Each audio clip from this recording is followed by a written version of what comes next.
uploaded anything to my channel, but I've decided that I'm going to go into a redstone direction, as I really enjoy doing it. And I have today for you something a little special. I spent all afternoon working on this, and it is, as I call it, the auto shotgun of death. Now, you'll see exactly what that means in a second. As far as I know, this idea is customized. I came up with it myself. If someone else has done it, then I'll give them the credit, but as far as I know, this is completely original. Now you'll see it has a timer up here. Now every time that timer hits, you'll see, yeah, that happens. I got this idea originally off of NoahCraftFTW's video, TNT Wars, I believe, with his scatter bomb gun or whatever he calls it. You can see the basic idea of it underneath here. Now, I'm not going to be able to release a tutorial for this video, at least for a little while. It might come out, but don't expect it. But I will go over it with you in detail so you can see how it works exactly. Once this goes off one more time, I'm just going to shut it off. Alright, so just gotta make sure. What happens here is I use a one-tick device thing I found on the interwebs. It's just this, and then you place a torch right there to set this timer off. Now once this timer goes off, and I don't know the exact amount of ticks, but you can probably pause the video and count, it comes down these stairs. Once it comes down these stairs, it goes both ways here. Let's follow this one first. It comes down here, around this staircase, and then comes off to both sides and fires these dispensers, which are filled with TNT. They're on both sides, and there are 4 of them on each side. So there's 8 TNT charges to launch it. Now, this is where it gets a little bit complicated. So, next, it comes off the signal for the actual bullets, if you could call them, from these come off over here. Now, what these do is, well, they shoot out, and you can see the destruction. I've only shot a few times, and this has happened. Now, this is how they get released. The signal, at the same time as this one, comes over here and gets delayed by these repeaters. That is the separation of time you normally have between the charges and the shots.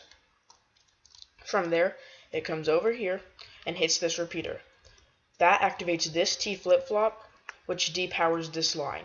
Since this line is depowered, a rapid-fire clock here starts firing at this, which goes down around here, and then activates these dispensers and rapid fires them.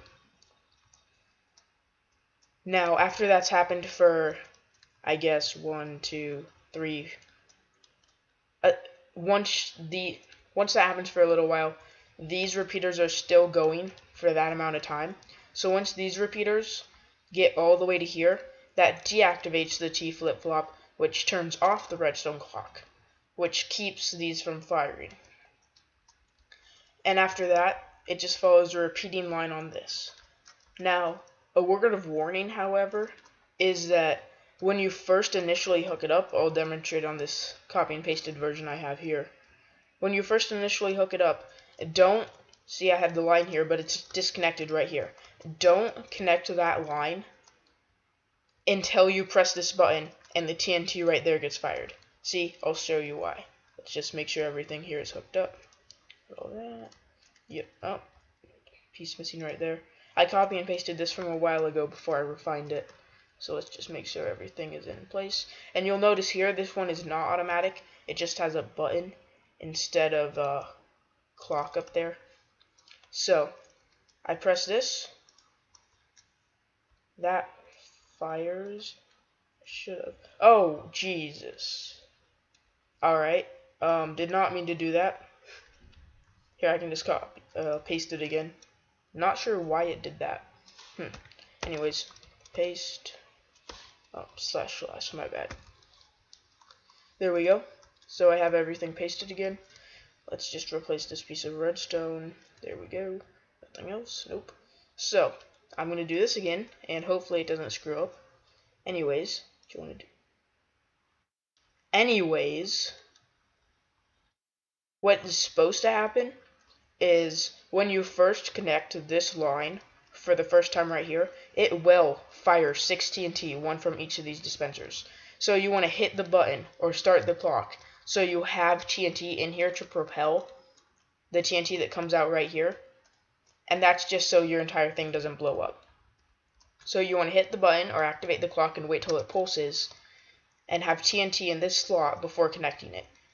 So the TNT that gets discharged at the very beginning, and it only happens once unless you disconnect the clock again, gets shot out. That's about it. I hope you guys enjoyed this tutorial. This has been RocketMan059, and I will see you guys next time.